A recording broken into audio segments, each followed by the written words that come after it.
اللہ کے اچھے اچھے ناموں میں سے ہم پڑھیں گے ذو العرش، اس کا معنی ہے عرش والا۔ سورۃ البروج میں اللہ تعالیٰ کا فرمان ہے وَهُوَ الْغَفُورُ الْوَدُودُ ذُو الْعَرْشِ الْمَجِيدُ، اور وہ بہت مغفرت فرمانے والا، محبت کرنے والا ہے، شان والے عرش کا مالک ہے۔ عرش جو ہے بیسیکلی اللہ تعالیٰ کی مخلوقات میں سب سے بڑی اور وسیع مخلوق ہے۔ اس کو سمجھنے کے لیے ہم حدیث دیکھتے ہیں کہ نبی صلی اللہ علیہ وسلم نے فرمایا کہ ساتوں آسمان اور ساتوں زمینیں اللہ تعالیٰ کی کرسی کے سامنے صحرا میں پڑی انگوٹھی کی مانند ہے، پھر اللہ تعالیٰ کی کرسی اس کے عرش کے سامنے صحرا میں پڑی انگوٹھی کی مانند ہے، اور اللہ سبحانہ و تعالیٰ اپنے عرش پر مستوی ہے۔ یعنی اگر ہم اس زمین کی وسعت کو، اس آسمان کی وسعت کو، اس میں جتنی بھی ہمیں سیلیسٹیل باڈیز نظر آتے ہیں یعنی گیلیکسیز، ملکی ویز، ان سب کو کنسیڈر کریں، اور یہ تو ایک آسمان کی بات ہو گئی، اسی طرح سے باقی سارے آسمان، یہ سب اللہ تعالیٰ کی کرسی کے سامنے صحرا میں انگوٹھی کی مانند ہے، یعنی کہ بالکل انسگنیفیکنٹ، جس کی کوئی حیثیت ہی نہیں ہے، اور اسی طرح سے کرسی اس کے عرش کے سامنے۔ تو اس سے ہم اندازہ لگا سکتے ہیں کہ وہ کیسا عرش ہوگا، کتنا عظمت والا، کتنی خوبصورتی والا، جس کے اوپر اللہ سبحانہ و تعالیٰ موجود ہے۔ ہم دیکھیں کہ ہر وہ چیز یا ہر وہ شخصیت جو اللہ تعالیٰ کے ساتھ جڑ جاتا ہے، اس کی بھی عظمت بڑھ جاتی ہے، جیسے کہ بیت اللہ، ناقۃ اللہ، اولیاء اللہ، ان کی عظمت، ان کی خوبصورتی، یہ سب کچھ بڑھ جاتی ہے۔ اسی طرح سے اللہ تعالیٰ نے اپنے عرش کا بتایا ہے، اس کی عظمت کا، کہ اللہ سبحانہ و تعالیٰ ہمیشہ ذو العرش کے نام سے جانا جائے گا۔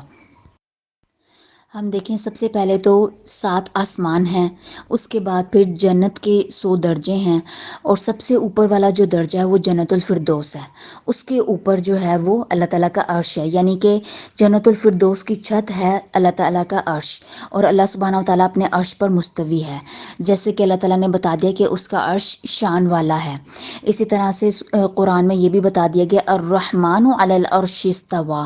کہ رحمان جو ہے وہ عرش پر مستوی ہوا، یعنی اللہ تعالیٰ اپنی رحمان کی صفت کے ساتھ اپنے عرش پر مستوی ہے، موجود ہے۔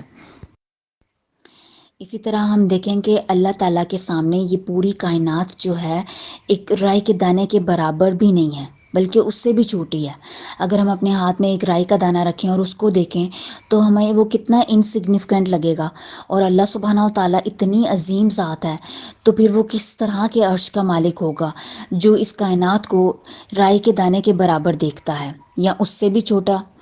جیسے کہ سورۃ الزمر میں اللہ تعالیٰ کا فرمان ہے وَمَا قَدَرُ اللَّهَ حَقَّ قَدْرِهِ، اور انہوں نے اللہ کی قدر ہی نہ کی جیسے کہ اس کی قدر کرنے کا حق ہے۔ وَالْأَرْضُ جَمِيعًا قَبْضَتُهُ يَوْمَ الْقِيَامَةِ، اور قیامت کے دن زمین اس کی مٹھی میں ہوگی۔ وَالسَّمَاوَاتُ مَطْوِيَّةٌ بِيَمِينِهِ، اور آسمان اس کے ہاتھ میں لپٹے ہوں گے، دائیں ہاتھ میں۔ سبحانہ وتعالی عما یشرکون، پاک ہے اللہ ہر اس چیز کے ساتھ جس کا اس کے ساتھ شرک کرتے ہیں۔ یعنی اگر ہم اللہ سبحانہ و تعالیٰ کی قدر کرنا چاہتے ہیں، اس کے ساتھ اپنا تعلق جوڑنا چاہتے ہیں، اس کی صحیح معنوں میں پہچان حاصل کرنا چاہتے ہیں، تو ہمیں اللہ تعالیٰ کو اس نام کے ساتھ کثرت سے پکارنا ہے، اس کے ساتھ تعلق جوڑنا ہے۔ اور ساتھ ہی ساتھ ہم دیکھیں کہ نبی صلی اللہ علیہ وآلہ وسلم کی بے شمار دعائیں ہیں جس میں وہ اللہ تعالیٰ کو اس کے عرش کے نام کے ساتھ جو ہے پکارتے تھے، جیسے کہ صبح شام کے اذکار کی دعا ہے سبحان اللہ وبحمدہ عدد خلقہ ورضا نفسہ وزنۃ عرشہ ومداد کلماتہ، پاک ہے اللہ اور اسی کی تعریف ہے اس کی مخلوق کی تعداد کے برابر، اس کی ذات کی رضا کے برابر، اس کے عرش کے وزن کے برابر، اور اس کے کلمات کی سیاہی کے برابر۔ اور اسی طرح سے دعا ہے اسأل اللہ العظیم رب العرش العظیم ان یشفیک، میں سوال کرتا ہوں عظیم رب سے، عظیم عرش والے سے،